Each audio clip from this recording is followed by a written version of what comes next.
Hello दोस्तों, स्वागत है आपका SKSD1 चैनल में। आज हम सब लोग स्टार्ट करने वाले हैं क्लास 10th के लिए मैथ। बहुत ही आसान भाषा में हम सब लोग मैथ पढ़ेंगे। आइए देखते हैं क्या करना है। ये हम बता देते हैं पहले आप लोगों को जानकारी। ये क्लास 10th के लिए मैथ रहेगी। किस क्लास के लिए रहेगी? क्लास 10th के लिए क्या रहेगी? मैथ रहेगी।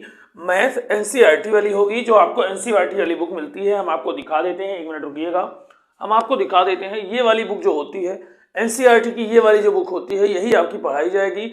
जो NCERT वाली राज्य, देखिए लिखा है उत्तर प्रदेश राज्य सेतु, ये वाली बुक होगी। आपका ये पुराना वर्जन हो सकता है, पुराना वर्जन हो सकता है, यही हम लोग पढ़ेंगे। ये बुक जो है हम सब लोग स्टार्टिंग से एकदम लास्ट तक खत्म करेंगे, यही वाली बुक पढ़ेंगे हम सब लोग, ठीक है ना। चलिए, यही वाली बुक हम सब लोग पढ़ेंगे।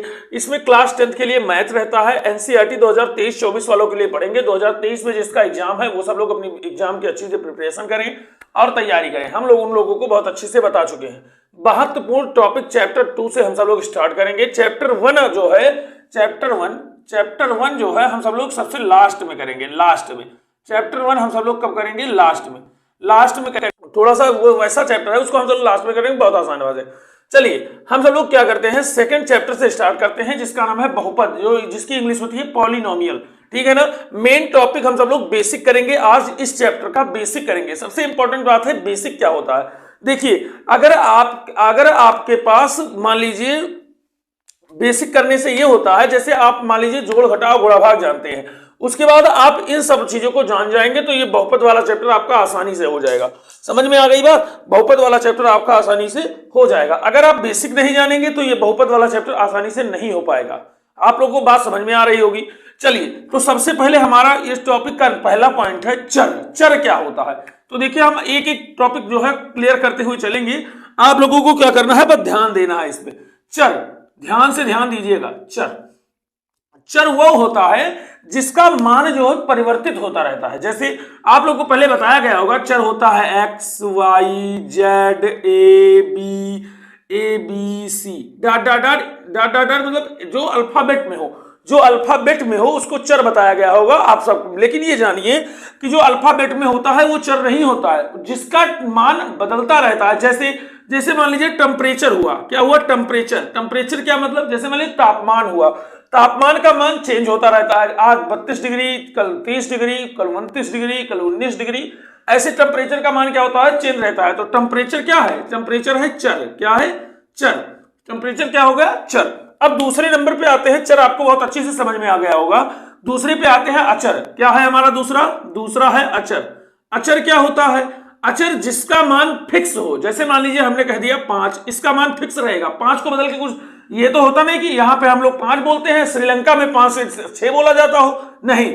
अब जैसे 7 हो गया, यहाँ पे हम लोग 7 बोलते हैं, श्रीलंका में क्या 9 बोला जाता है? नहीं बोला जाता, 7 ही बोला जाता होगा। 9 है, 9 को श्रीलंका में क्या 11 बोला जाता होगा? नहीं। तो इसका मान क्या होता है? फिक्स होता है। इसको हम सब लोग बदल नहीं सकते। अब आते हैं हम सब लोग अपने घात पे। किसमें आएंगे? घात क्या होता है?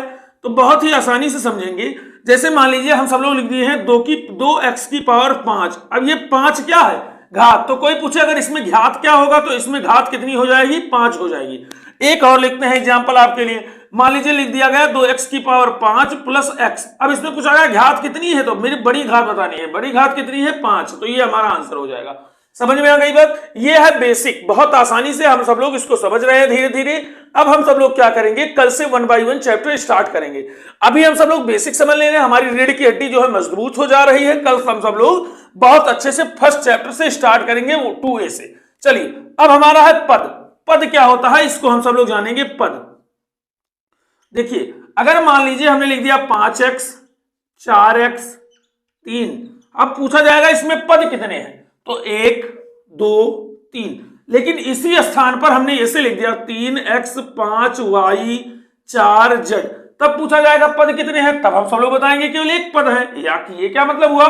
जिसमें प्लस माइनस लगा हो, उसके बाद प्लस माइनस के बीच के बाद गिनने में जितने पद आएंगे वही पद। जैसे मान लीजिए ये देखिए, इधर लिखते हैं, मान लीजिए हो गया 5xy। अब हमसे कोई पूछ लिया कितने पद है, तो हम बोलेंगे एक पद है। लेकिन यही स्थान पर हमको कोई पूछ लिया कि 5x प्लस 6y, ये कितने पद हुए, तो 2 पद हो गए। अगर देखिए जिसमें x लगा हो, जैसे x plus y plus Z. अब पूछा गया कितने पद, तो 3 पद, लेकिन अगर इसी स्थान पर लिख दिया, ये प्लस माइनस हटा दिया जाए, अब पूछा जाए अब कितने पद, एक्स वाई जेड, अब पूछा जाए कितने पद, तो ये कितने पद हो जाएंगे, 1 पद हो जाएगा। समझ में आ गई बात आपको, पद की बात आप लोगों को बहुत अच्छे से समझ में आ गई होगी। चलिए हम सब लोग चलते हैं गणितीय व्यंजक पर आ जाते हैं। चलिए अब इसके बाद टॉपिक हमारा क्या है, बीजगणितीय व्यंजक। तो सबसे पहले बीजगणितीय व्यंजक जानने से पहले हमको जानना होगा पूर्ण संख्याएं। पूर्ण संख्याएं क्या होती हैं, देखिए जो संख्या 0 से स्टार्ट हो पूर्ण संख्या कहलाती है, जो संख्या 1 से स्टार्ट होती है नेचुरल नंबर कहलाती है, प्राकृतिक संख्याएं कहलाती हैं 0, 1, 2, 3, 4 डॉट डॉट डॉट इनफाइनाइट तक। जैसे अब बीजगणित का यहाँ हेडिंग डालिए, बीजगणितीय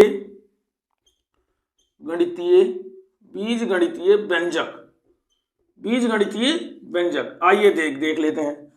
देखिए परिभाषा इसकी, वे बीजगणितीय व्यंजक वे होते हैं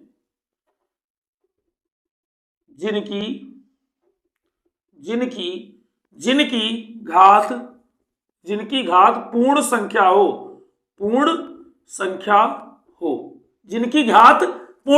जैसे मान लीजिए हमने लिखा 3x² प्लस 5x और प्लस 4। अब बताएं इनकी घात पूर्ण संख्या होगी कि नहीं होगी, आप बोलेंगे बिल्कुल होगी, तो ये कौन सा नंबर होगा, बीजगणितीय व्यंजक होगा। दूसरा देखिए 6x² प्लस 7x प्लस 3, तो ये भी बीजगणितीय व्यंजक। एक और लिखते हैं, देखिए 3x की घात 1/2 प्लस 3/2 प्लस 3/2x प्लस 4। अब बताएं ये बीजगणितीय व्यंजक होगा, तो बिल्कुल नहीं होगा, क्योंकि इनकी घात क्या है, पूर्ण संख्या नहीं है। समझ में आ गई होगी आप लोगों की बात, समझ में। पद बहुपद हेडिंग डाल लेनी है। चलिए आइए देखते हैं, लिखिए वे बीजगणितीय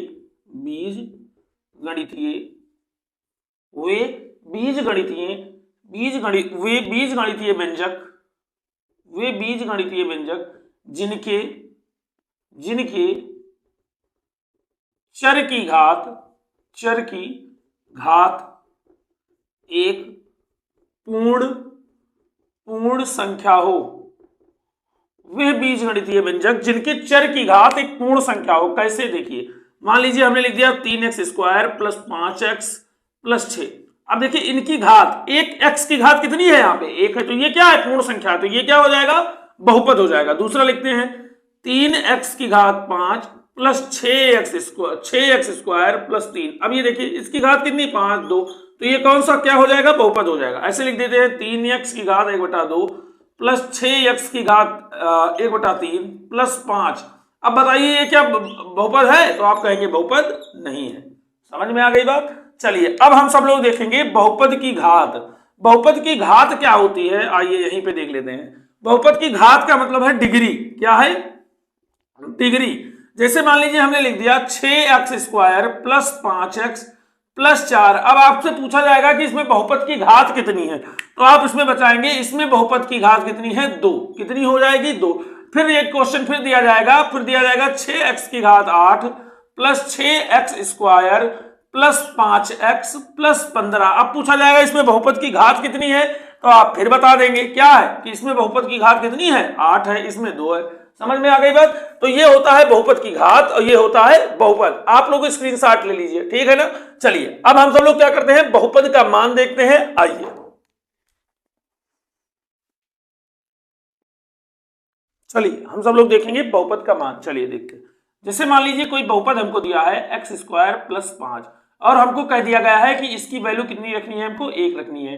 तो हमने रख दिया x की जगह पे 1 की घात 1 प्लस 5।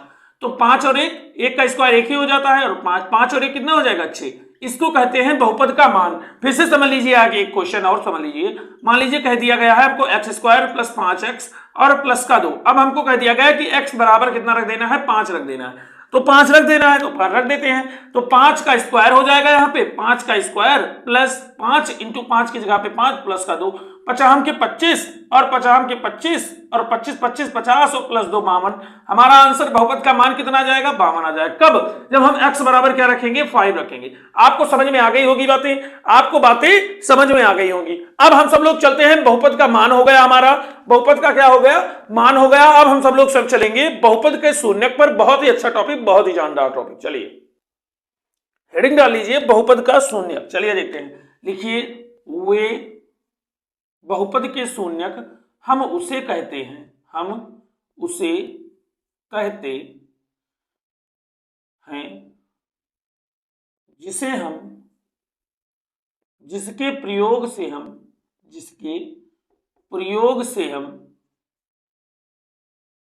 बहुपद का मान शून्य कर दे। जैसे मान लीजिए हमने लिख दिया 5x और प्लस का 5, यहां पे कौन सी वैल्यू रखे कि हमारा बहुपद क्या आ जाए? 0 आ जाए। चलिए रखते हैं, मान लीजिए हमने 5 की जगह पे रख दिया 1, क्या रख दिया? 1 प्लस 5, तो हमारा 5 1 5 और प्लस 5 तो 10 आ गया। तो ये तो नहीं हो पाएगा, तो इसको हम तुरंत मिटाते हैं। अब लिख देते हैं 5 की जगह पे 0, तो 5 की जगह पर अगर 0 रखेंगे तो देख लीजिए यही 0 होगा, बराबर 0 तो होगा ही नहीं। 5 0 0 प्लस 5 बराबर 0, तो 5 को 0 से जोड़ेंगे तो 5 ही आएगा, तब तो कहां ये 0 हुआ? तो नहीं हुआ ना, तो ये भी नहीं हो पाएगा। अब आगे हम सब लोग फिर से देखते हैं कि इसकी जगह क्या रख दें। क्या था हमारा समीकरण? 5x और प्लस का 5 और बराबर 0। तो हम क्या करते हैं, x की जगह पे माइनस का 1 रखेंगे। 5 और माइनस का 1 रख दिया, प्लस का 5 और बराबर 0। तो 5 को 5 से गुणा कर, 5 को माइनस 1 से गुणा करेंगे तो 5 हो जाएगा, माइनस का और प्लस का 5 बराबर 0। तो 5 से 5 खत्म, तो माइनस का 0 और बराबर 0। तो देखिए बहुपद का शून्यक हमने निकाल लिया। तो बहुपद का मान यहाँ पे क्या हो जाएगा? x बराबर लिख देंगे माइनस का 5। इसको कहते हैं हम सब लोग बहुपद का शून्यक। समझ में आ गई बात? अब हम क्या करते हैं, इसको पूरे को मिटालते हैं और चलते हैं बहुपद के प्रकार पर, जो वेरी वेरी इंपॉर्टेंट और मोस्ट इंपॉर्टेंट है। चलिए देखते हैं, चलिए देखते हैं बहुपद के प्रकार। बहुपद के प्रकार जो है 3 भागों में बांटा गया है। कौन कौन से? सबसे पहले है डिग्री के आधार पर, दूसरा है पद के आधार पर, तीसरा है चर के आधार पर। पहला डिग्री के आधार पर, जो स्क्वायर होते हैं, जिसको हमने बताया था बहुपद की घात, उसके आधार पर। दूसरा होता है पद के आधार पर, तीसरा होता है चर के आधार पर। तो देखिए पहले डिग्री के आधार पर हम लोग बांटेंगे रैखिक बहुपद को। किसको? डिग्री के आधार पर पहला बहुपद होता है रैखिक बहुपद। इसमें क्या क्या होता है? इसमें जो है घात वगैरह नहीं होती है, दूसरा है द्विघाती बहुपद, इसमें जो है केवल स्क्वायर वाली घात रहेंगी, केवल 2 घात रहेंगी। तीसरा है त्रिघाती बहुपद, जो घात 3 होता है। ऐसे तो इसमें बहुत बहुपद हो जाएंगे, त्रिघाती, चतुर्घाती, पंचघाती, षष्ठघाती, ऐसे बहुत बहुपद हो जाएंगे, लेकिन मेन माना गया है केवल 3 को। दूसरा है पद के आधार पर है सबसे पहले एक पदी बहुपद, जैसे 7x 5x 7x स्क्वायर, जिसमें प्लस माइनस वगैरह बीच में नहीं लगे होते हैं। दूसरा है द्विपदी बहुपद, इसमें प्लस माइनस 1 लगा होता है, जिसमें केवल 2 पद होते हैं, जैसे देखिए 7x स्क्वायर और 4x, 2 पद होंगे। तीसरा है त्रिघाती, त्रिपदी, मतलब इसमें 3 पद होंगे, 1 2 और 3, देखिए प्लस 1 2 और 3, ये क्या हो जाएगा? त्रिघाती बहुपद। ये पद के आधार पर बांटा गया है, ये डिग्री के आधार पर। चौथा है चर के आधार पर, तीसरा है चर के आधार पर, एक चर वाले, जिसमें देखिए x x x, केवल x ही x है सब में। दूसरा है 2 चर वाले, x आ गया, y भी आ गया, x y दोनों आ गया, ये 2 चर वाले हैं। तीसरा है अनेक चर वाले, इसको 3 चर वाले भी और अनेक चर वाले भी, दोनों चर वाले कहते हैं, जैसे x y z, यहाँ पे a आ जाए, फिर 5 y आ जाए, कुछ भी आ जाए, अनेक चर वाले। समझ में आ गई बात? हमें आशा है कि आपको वीडियो अच्छी लगी होगी, समझ में आया होगा। अगर समझ में आया, कल से आपको वीडियो देखना है, हम साइंस भी प्रोवाइड करवाने वाले हैं। जल्दी से जल्दी आप वीडियो को सब्सक्राइब करें, लाइक करें, कमेंट करें और शेयर भी करें। नमस्कार, जय हिंद।